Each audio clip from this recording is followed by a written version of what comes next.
Quand ils ont imaginé la Grèce, les dieux de l'Olympe ont commencé par sculpter des montagnes. Puis jetant à la surface des eaux violettes de la mer Égée les morceaux de terre inutiles, ils ont donné naissance aux îles grecques. Situé au carrefour des routes maritimes reliant l'Orient à l'Occident, le destin des archipels égéens a épousé celui des grandes civilisations qui, depuis l'Antiquité, ont façonné l'histoire de la Méditerranée. À bord de notre goélette, nous allons quitter le Pirée, le port d'Athènes, pour mettre le cap sur les Cyclades. Nous allons faire escale à Phólégandros, à Santorin où plane l'ombre de la mythique Atlantide, à Paros, la byzantine, à Délos, l'île d'Apollon, à Mykonos, chic et sulfureuse, à Syros enfin, que se partagent catholiques et orthodoxes. Un voyage à la découverte des trésors de la mer Égée.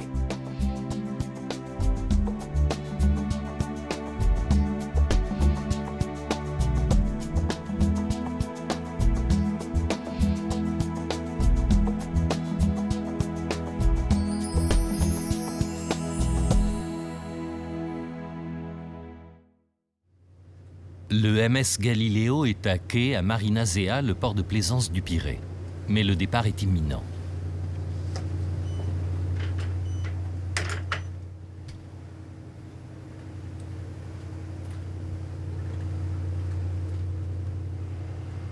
La goélette s'écarte bientôt du quai, dépasse la digue et prend la direction du large. «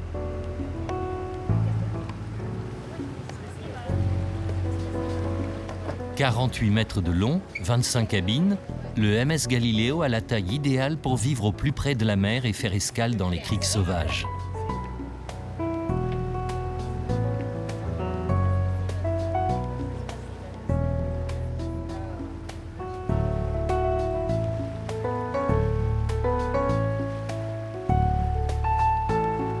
Cette première journée de navigation va nous conduire à Phólégandros, à environ 150 milles nautiques au sud-est du Pirée, soit 250 km.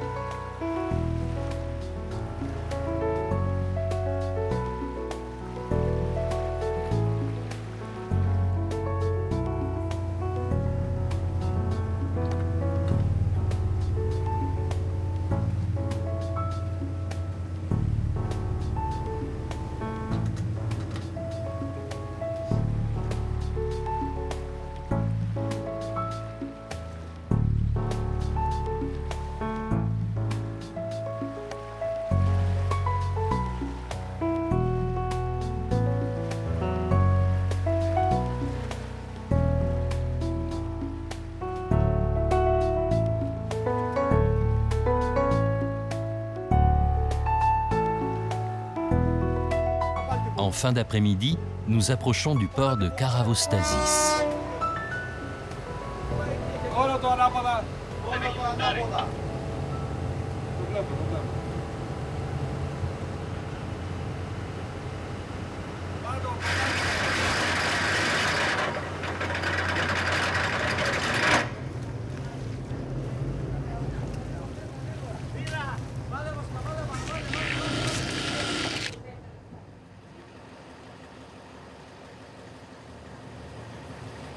C'est en bus que les passagers vont se rendre à Ora, la capitale de l'île.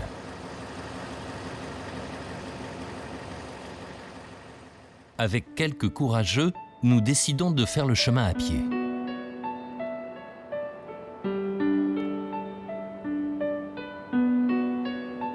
Mais nous sommes récompensés de nos efforts. Depuis le sommet, le spectacle est saisissant de beauté.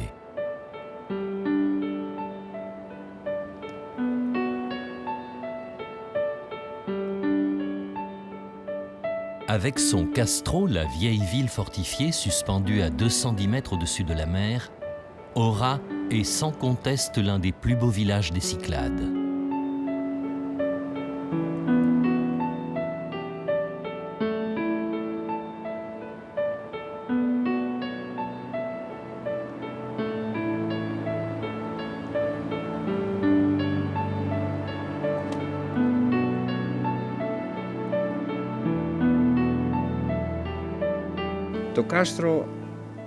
La citadelle a été construite au XIIIe siècle.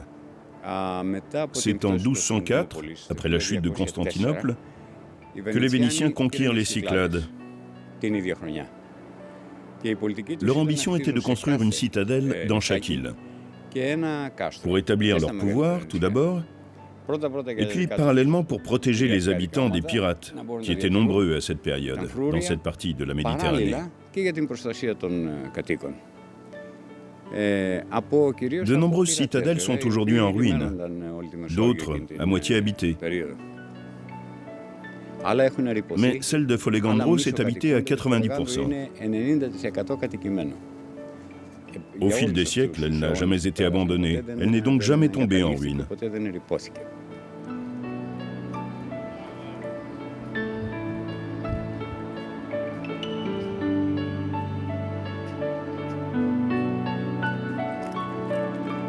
Il y avait peu d'arbres dans l'île et les marronniers du mont Athos ou de Naxos, pourtant réputés pour leur solidité, étaient trop chers à cause du transport. C'est donc la pierre et les quelques arbres de l'île dont la longueur se limite à 3 mètres qui ont déterminé la taille et le style de l'architecture de la citadelle.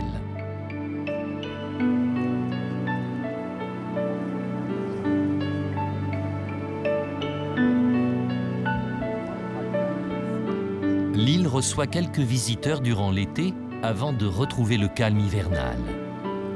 Cet isolement qui séduit tant les voyageurs de passage n'est-il pas trop lourd à vivre pour le petit millier d'habitants de Folegandros? Tout d'abord, je ne trouve pas que l'île de Folegandros soit particulièrement isolée. Elle est bien reliée avec les autres îles. Elle se trouve entre Milos, Santorin, Paros, Naxos, Sifnos. Donc, elle n'est pas géographiquement isolée. Nous avons 3, 4, 5, parfois même 6 bateaux qui accostent chaque jour pendant la période estivale. Et pendant l'hiver, il en reste encore 3.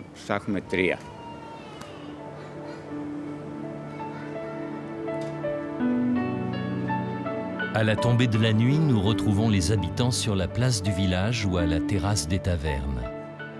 Instant rare, simple et authentique.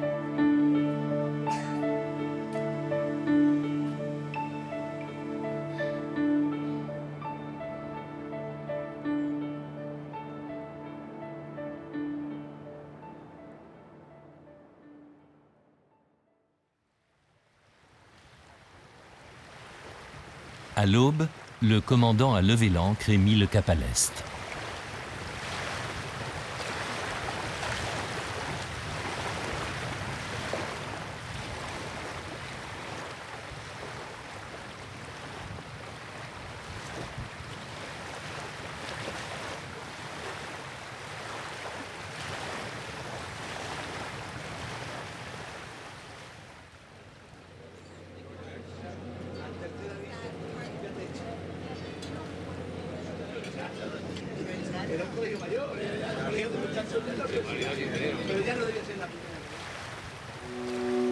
Nous arrivons bientôt en vue de l'île de Santorin.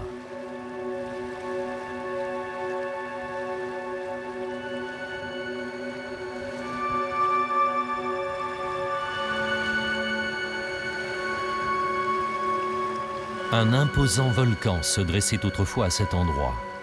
À la suite d'une puissante éruption survenue il y a plus de 3500 ans, le cratère s'est effondré, ouvrant une caldeira gigantesque que la mer a aussitôt envahie.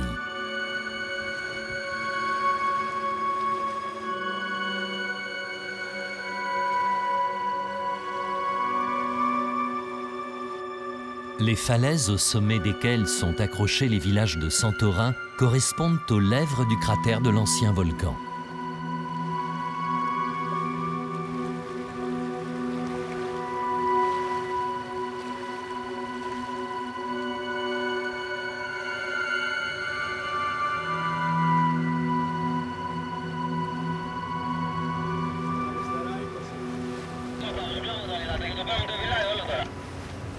Ανάποδα η αριστερή, πρόσεχε δεξιά.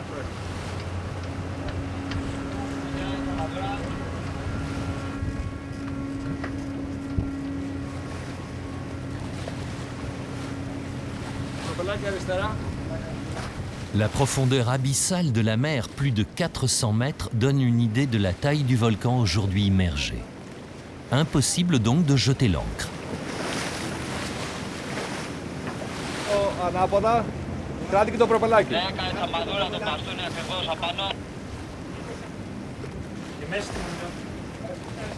Μέσα στη μόνη. Ανάποδα. Κράτη όλα. Nous attachons le bateau à la bouée d'amarrage. À Fira, il n'y a pas de port permettant l'accostage des bateaux. Aussi, nous utilisons ces bouées d'amarrage. Notre bateau ne peut venir qu'ici. Il n'y a pas d'autre endroit où aller. Une petite embarcation locale se met à couple du Galiléo pour conduire les passagers sur le rivage.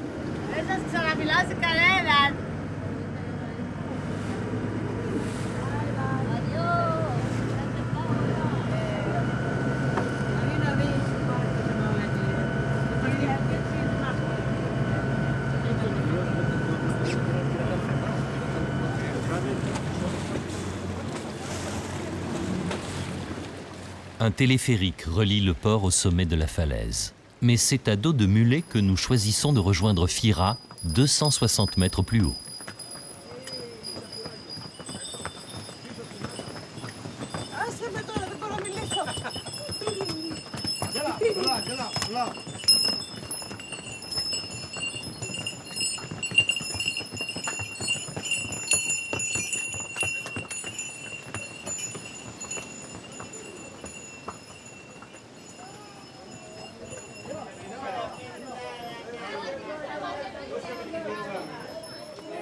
Aujourd'hui destinés aux touristes, les mulets étaient autrefois l'unique moyen de transport des marchandises.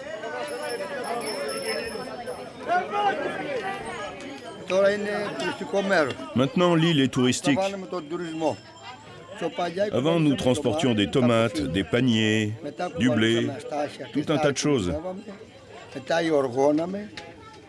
J'ai oublié. Ah oui, des pois cassés aussi. On transportait plein de choses. Plein. Avec les ânes, on se déplaçait, on travaillait, pour manger, pour gagner un peu d'argent, on prenait soin d'eux. Eh oui, c'était comme ça.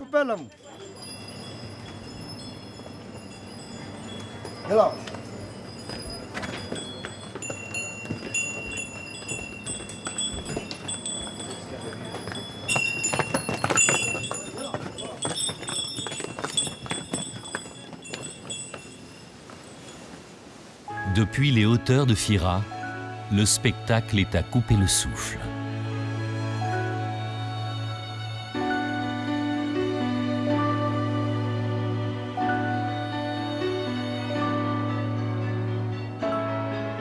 Exploitant ce paysage d'exception, l'économie de l'île repose aujourd'hui presque exclusivement sur le tourisme.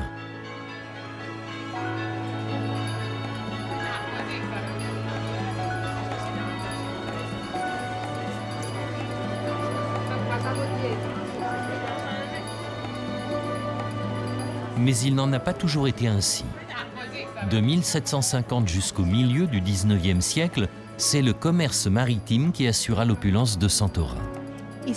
Autrefois, l'île de Santorin était une escale commerciale très importante.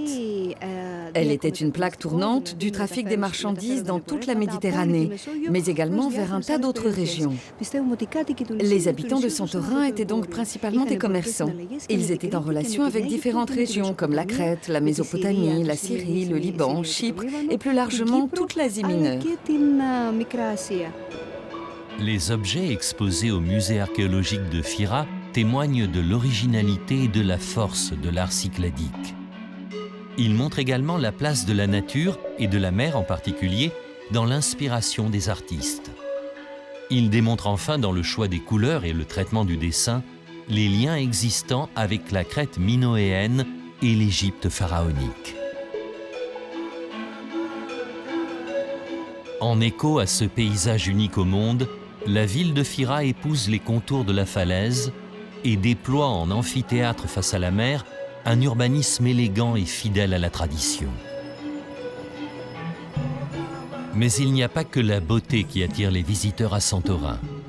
Il y a aussi le mystère de l'Atlantide. La seule certitude concerne les sources écrites du mythe. Elles sont dans les textes de Platon, élève de Socrate et grand philosophe, qui vit à Athènes vers la fin du 5e siècle avant Jésus-Christ. C'est lui qui, pour la première fois dans l'un de ses récits, évoque une société très avancée, porteuse d'une civilisation qui n'a jamais connu la guerre et qui avait atteint un haut niveau de développement technique. Une société donc très en avance sur son temps. Cette civilisation aurait disparu, engloutie pour toujours lors d'un immense cataclysme.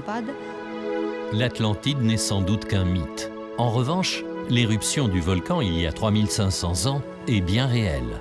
Elle a laissé en héritage un sol d'une grande fertilité.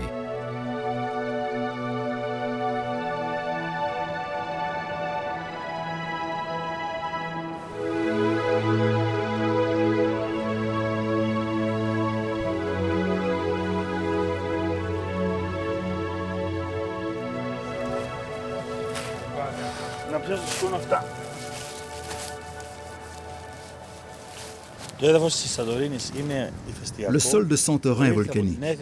C'est le fruit de l'éruption volcanique qui s'est produite il y a 3500 ans.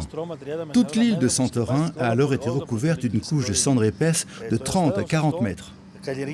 C'est ainsi que l'on a commencé à cultiver la vigne, la seule plante qui peut s'épanouir dans les conditions naturelles extrêmes de l'île, pluie rare en hiver et vent fort pendant toute l'année. C'est pour cette raison que les vignes sont taillées à ras, pour être à l'abri des vents violents.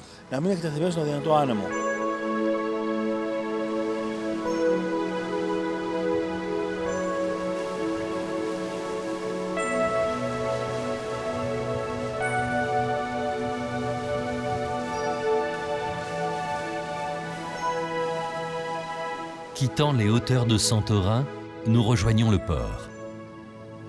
Nous prenons aussitôt la direction de Nea Kamenni, l'une des deux îles qui occupent le centre de la caldeira. Nous sommes accompagnés de Lohana, qui est vulcanologue.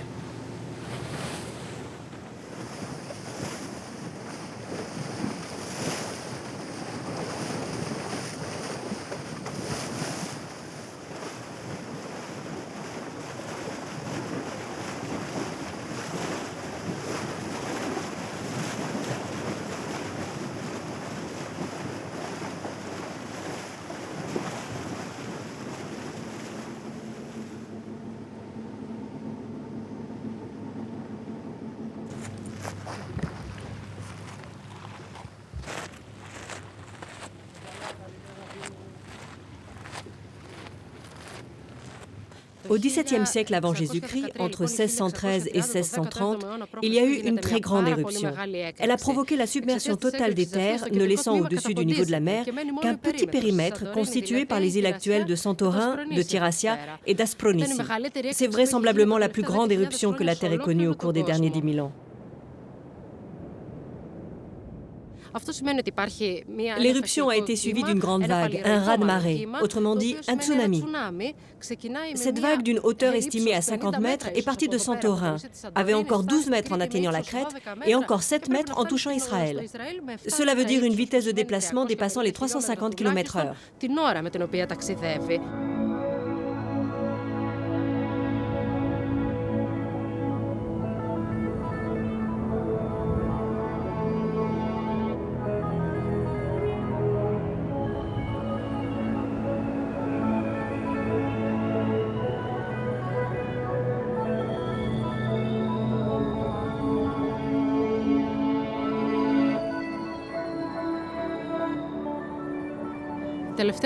La dernière éruption du volcan a eu lieu en 1950, en janvier 1950, donc très récemment. Cette éruption a propulsé un nuage de cendres volcaniques à une hauteur de 1000 mètres. Et la lave s'est répandue sur un périmètre de 850 mètres autour du cratère.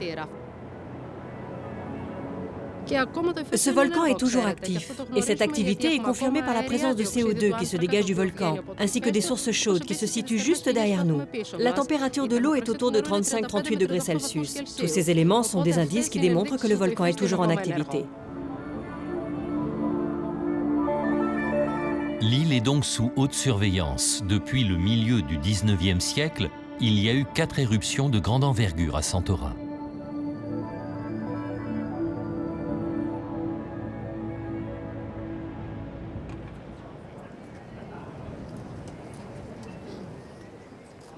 Le soleil va bientôt se coucher sur la caldeira.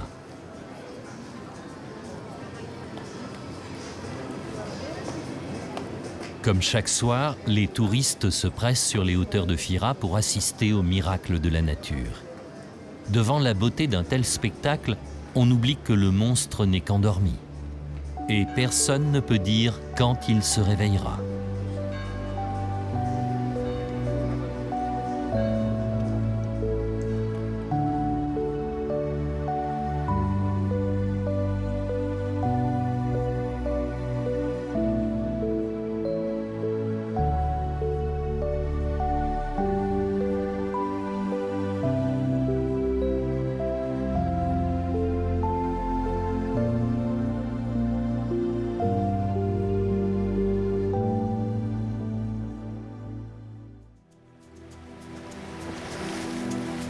Nous poursuivons notre voyage au cœur de la mer Égée.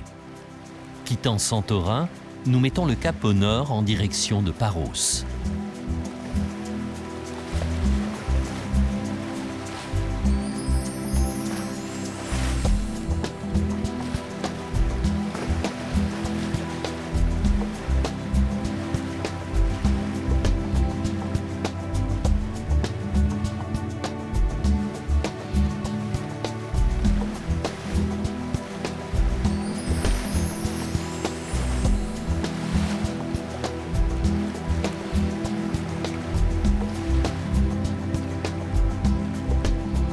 En fin de matinée, le commandant décide de jeter l'ancre devant une île déserte.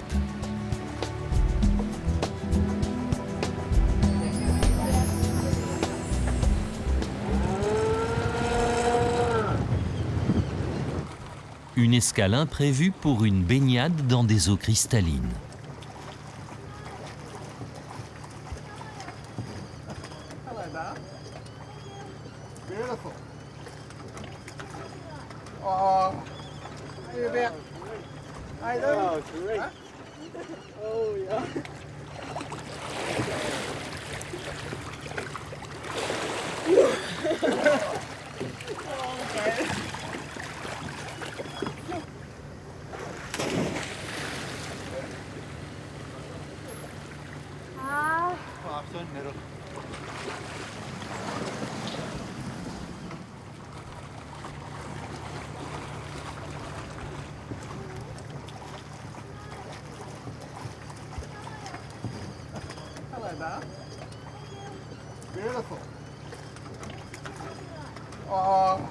Cela fait maintenant 4 jours que nous avons quitté le Pirée.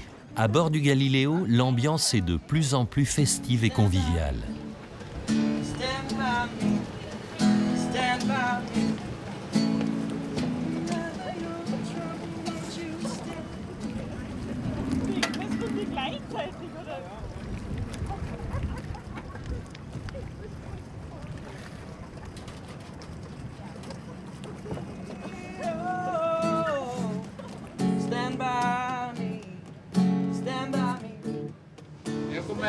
Il y a des côtelettes d'agneau, des brochettes, du rôti avec des légumes, poulet, et puis aussi du poisson grillé.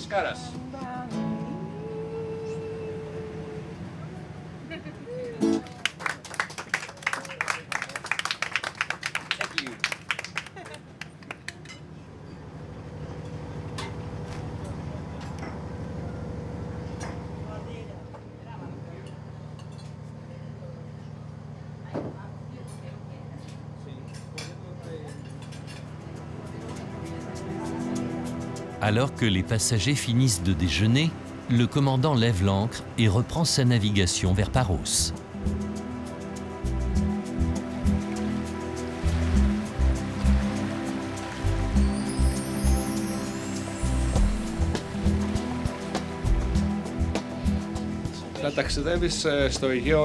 Naviguer en mer Égée est vraiment très agréable. Tout d'abord parce que la mer est belle et le plus souvent calme. Et puis, il y a ces îles tout autour. C'est vraiment superbe. Bien sûr, il faut être attentif, en particulier pendant la période estivale, parce qu'il y a beaucoup de bateaux, des petits bateaux de pêche, des voiliers, des grands navires aussi, et par conséquent, il faut faire très attention.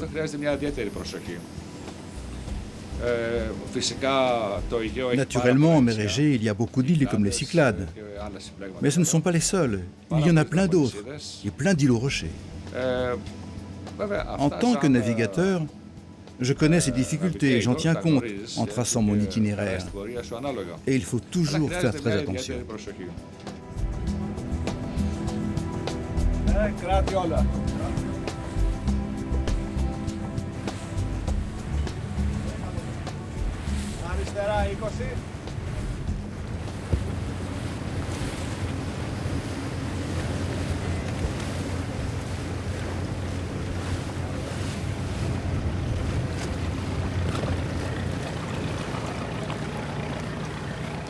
Le Galiléo est à quai pour la journée à Parikia, le port de Paros.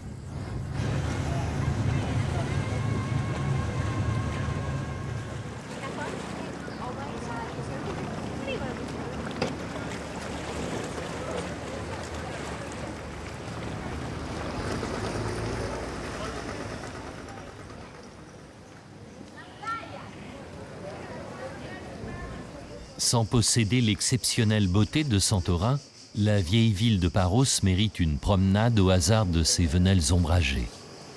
L'une d'elles nous conduit devant le castro vénitien. Édifié au XIIIe siècle sur les fondations d'un ancien temple d'Athéna, il en a repris certains éléments en marbre.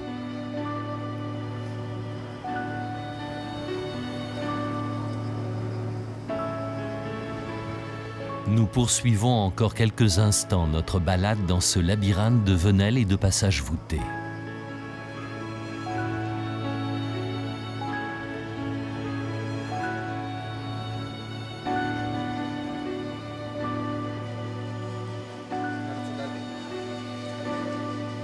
Nous arrivons finalement devant la Panagia Ekatontapiliani.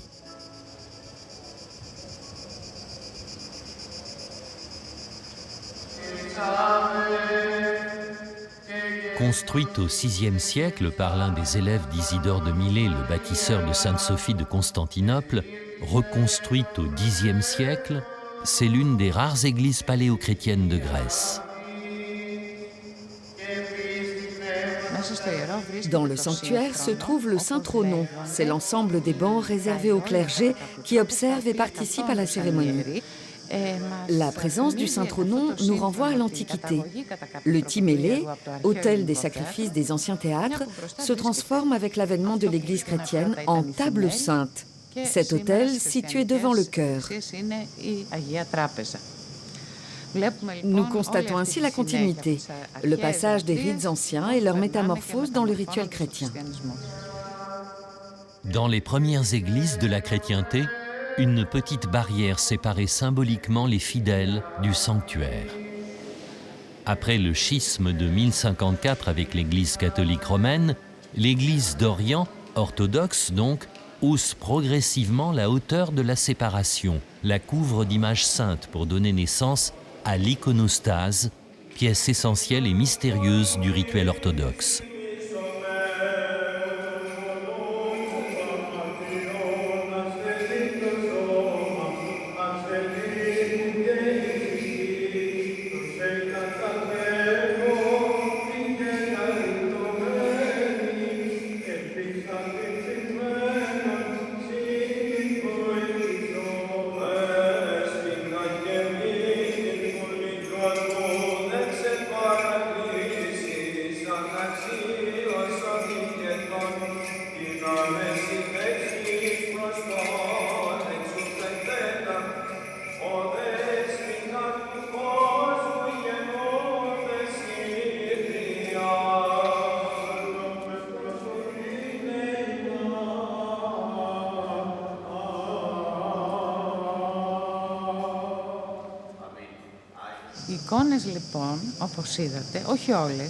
Les icônes, pas toutes, mais celles qui sont considérées comme miraculeuses, sont couvertes d'ex voto.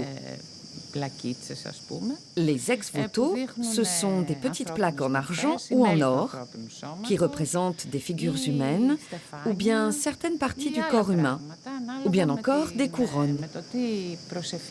Certains ex-voto expriment une prière adressée à la Vierge ou à l'icône miraculeuse pour demander par exemple la réalisation d'un miracle, la protection d'une personne proche ou bien encore le remerciement pour une guérison.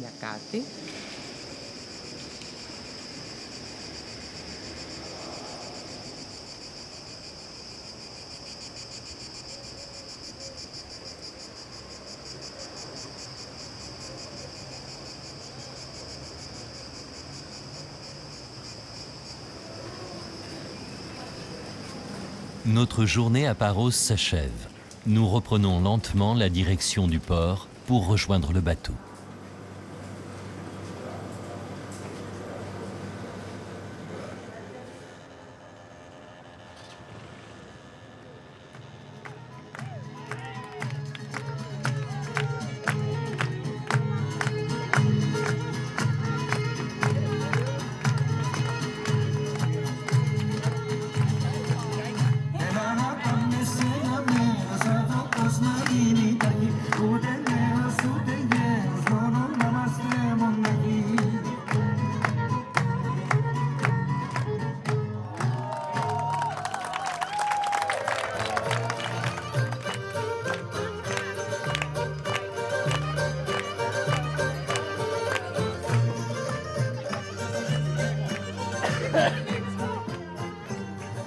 Χρόνια και χρόνια τώρα περιγυρνώ σαν πουλί περιπλανόμενο μες στη ξενιτιά, μες στη μοναξιά που δεν την αντέχω άλλο πια. Γιατί πώς θα ανεβώ, γιατί λαχταρώ την αγάπη μου και το χωριό.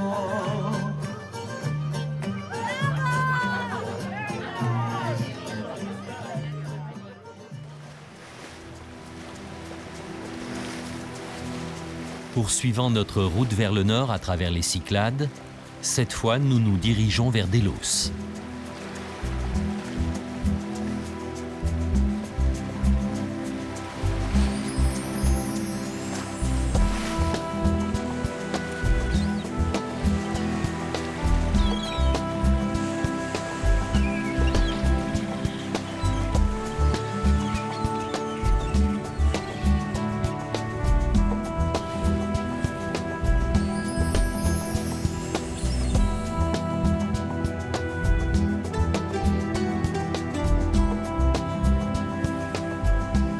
Avec Delphes, Délos est l'autre grand sanctuaire de la Grèce antique.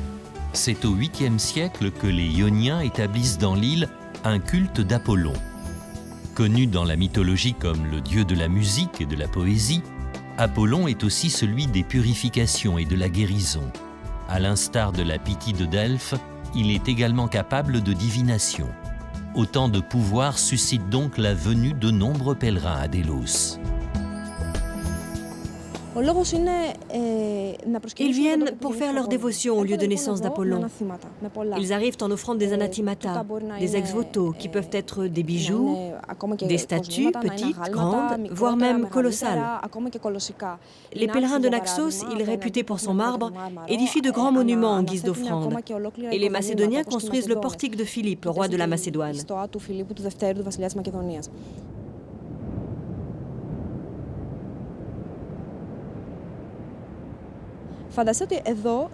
Essayez d'imaginer que sur cette toute petite île, d'une surface de 8 km², la population atteignait 25 à 30 000 habitants. Elle était principalement composée de commerçants arrivés du monde connu à l'époque, c'est-à-dire de toute la Méditerranée. On échangeait toutes sortes de biens commerciaux. Tous les produits, que ce soit des tissus ou bien des denrées alimentaires, transitaient par Délos, véritable plaque tournante du négoce. L'île était également le lieu d'un grand commerce d'esclaves. Il s'en vendait 5 000 chaque semaine. La prospérité de Délos intéresse Athènes, qui souhaite asseoir son hégémonie sur l'ensemble du monde grec. En 478, une alliance, la Ligue de Délos, est scellée, regroupant Athènes et les îles de la mer Égée. Dépositaire du trésor de la Ligue, le prestige de Délos est à son apogée. À partir du IIIe siècle, Délos possède dans l'esprit des gens un double caractère.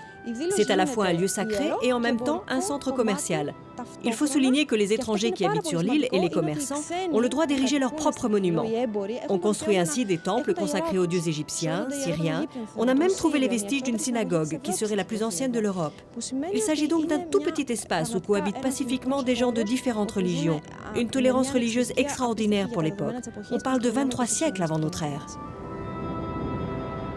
Le sanctuaire de Délos renferme d'innombrables trésors, mais le plus célèbre d'entre eux, ce sont les 5 lions hiératiques qui gardaient autrefois l'entrée du temple de Leto, maîtresse de Zeus et mère d'Artémis et d'Apollon.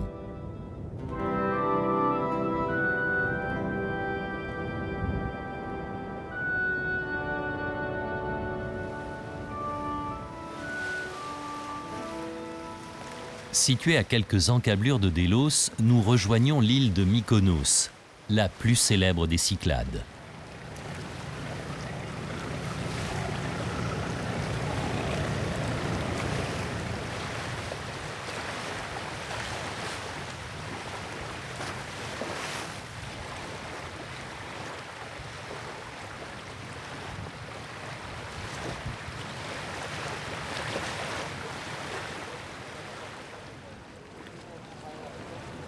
Dans l'ombre de Délos pendant de longs siècles, repère de pirates sous l'occupation ottomane, Mykonos finit au XVIIIe siècle par connaître une certaine prospérité commerciale.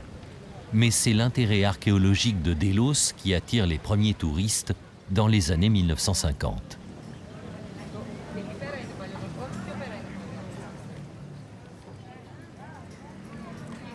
En quelques années, le paisible village de pêcheurs aux maisons blanches devient la reine des Cyclades et le repère de la jet-set internationale.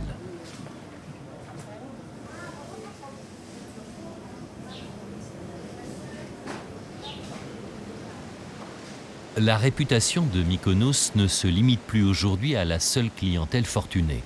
On y croise désormais les touristes de passage visitant les Cyclades et les jeunes attirés par la plage et la vie nocturne.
Au cours de la période estivale, la petite île accueille plusieurs centaines de milliers de touristes, un véritable raz-de-marée.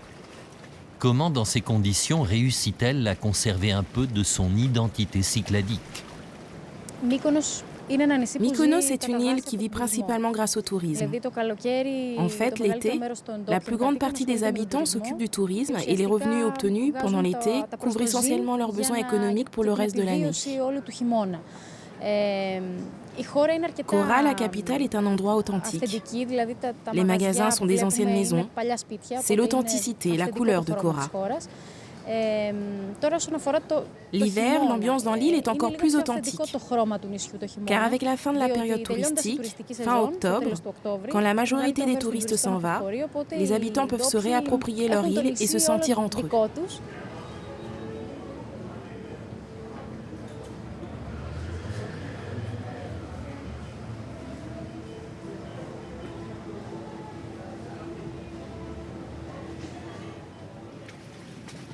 La douce lumière du soleil couchant enveloppe la ville.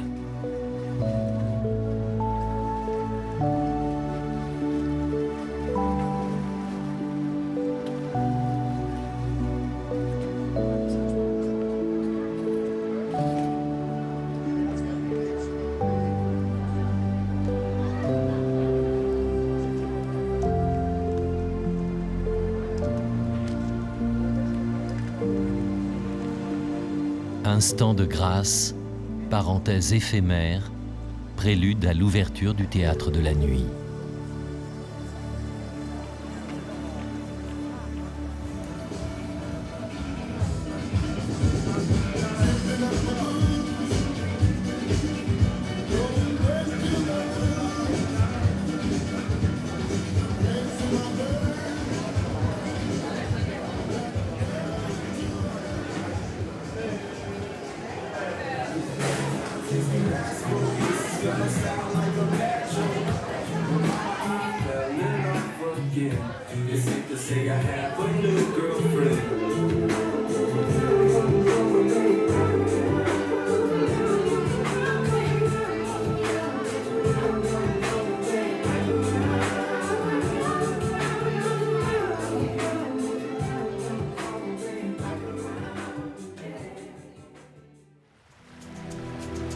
Une nouvelle fois, le Galiléo a repris la mer. Direction Syros, la dernière escale du voyage.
Nous approchons bientôt du port d'Hermopouli.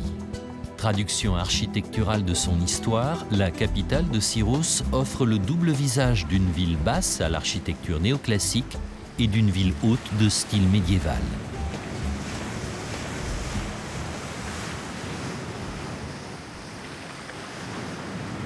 Au XIIIe siècle, Syros, alors propriété de Venise, accueille les catholiques francs, chassés par les Turcs de plusieurs îles des Cyclades. À l'arrivée des Ottomans au XVIe siècle, la France obtient pour l'île un statut d'extraterritorialité. Au début du XIXe siècle, quand la Grèce se lance dans la guerre d'indépendance, de nombreux Grecs vivant dans les îles occupées par les Turcs sont contraints à l'exil. Forte de son statut protecteur, Syros devient alors une terre d'asile. C'est à ces Grecs, notamment à ceux venus de l'île de Chios, que Syros doit son âge d'or.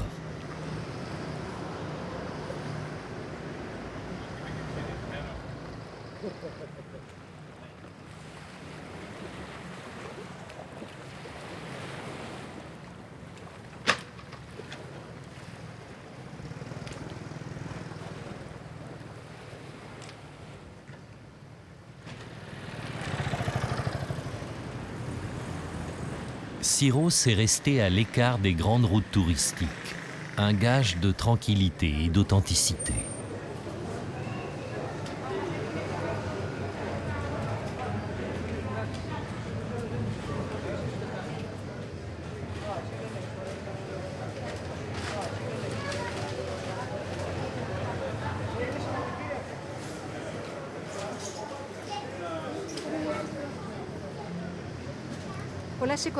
Plusieurs familles de Chios avaient des succursales commerciales à Londres ou Marseille.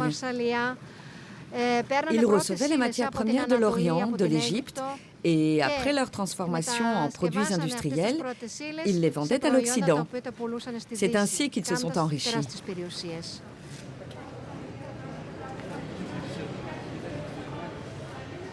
Les belles maisons bourgeoises du centre-ville témoignent de cette époque.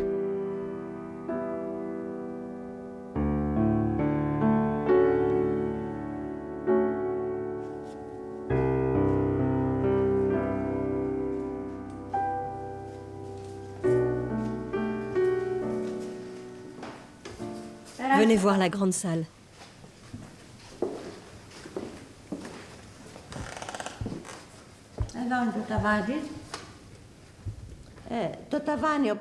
Au plafond, on voit les dieux de l'Olympe.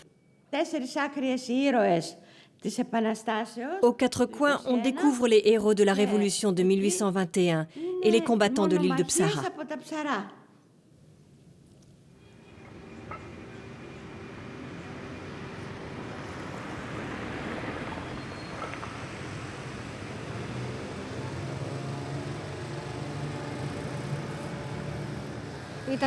Le niveau de vie de l'île était exceptionnel à une époque pendant laquelle le reste des Grecs avait faim et luttait pour survivre. À Syros, le développement était exceptionnel, et cela dans tous les domaines. Il existait même un opéra, construit par un architecte italien célèbre.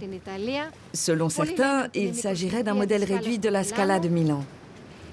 On y donnait des opéras, les femmes portaient des robes de haute couture importées de Paris. Syros était vraiment un lieu exceptionnel. Quand les réfugiés de l'île de Chios sont arrivés dans la ville au début du XIXe siècle, ils se sont installés naturellement près du port pour reprendre leurs activités commerciales. Depuis l'époque médiévale, les catholiques francs occupaient le sommet de la colline afin d'échapper aux raids des pirates. Alors que la religion orthodoxe est pratiquée par 98% de la population grecque, la communauté catholique de Syros est toujours aussi vivante.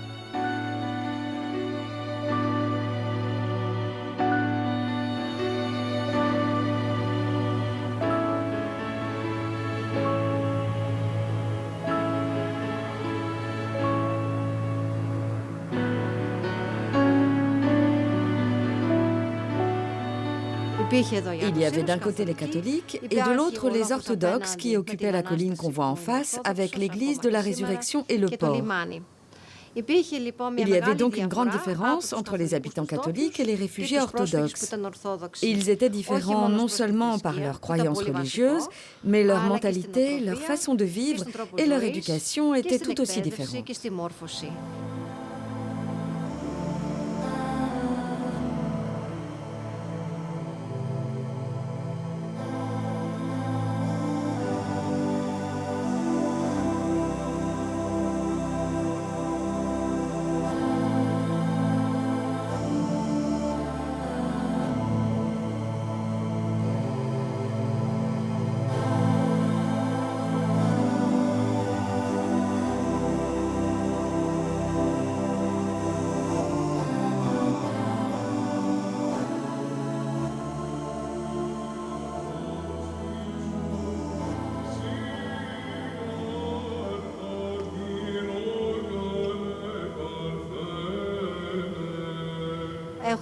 Maintenant, nous avons souvent des mariages mixtes.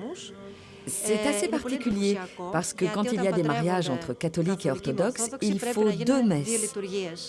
Le premier jour, donc, on a une première messe à l'église catholique et une deuxième à l'église orthodoxe. Deux mariages en un seul jour.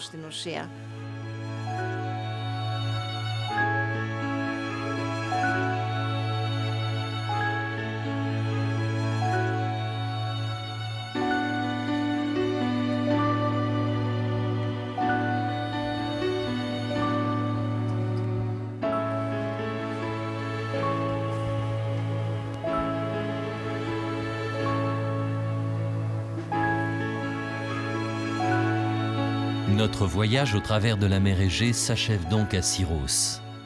En abritant les communautés catholiques et orthodoxes, cette île reflète 2000 ans d'histoire de la Méditerranée et souligne la place des Cyclades au carrefour de l'Orient et de l'Occident.